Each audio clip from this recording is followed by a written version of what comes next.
Украинская служба безопасности празднует свой профессиональный день. В Крыму перед аннексией было 2300 сотрудников СБУ. 90% из них изменили присяги и перешли к ФСБ. Служили Украине, а теперь оккупантам. Это бывшие сотрудники СБУ. Служба безопасности Украины подготовила бывшим коллегам видео поздравления.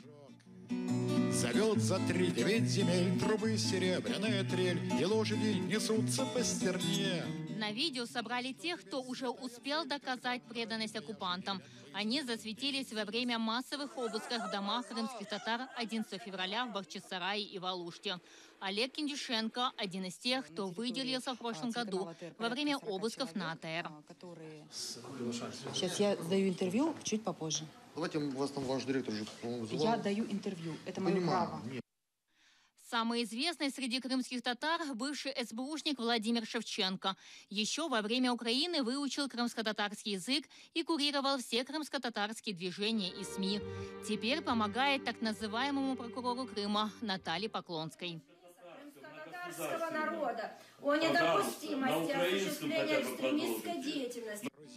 По данным СБУ, в украинском Крыму работали 2300 сотрудников ведомства. Уже после аннексии на материк переехали только 215. Остальные либо оставили службу, или теперь служат в рядах ФСБ. 1272 кримінальних провадження щодо 1347 осіб.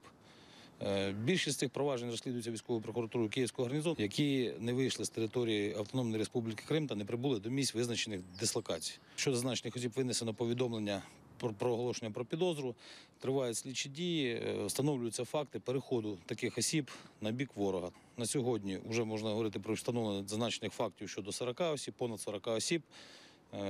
Найближчий час щодо 6 будут скеровані материалы за специальную процедуру до суду. На видео есть только часть предателей. В Киеве на улице Владимирской, 33, говорят, помнят каждого. Эльвина Сидбулаева, Заман, АТР.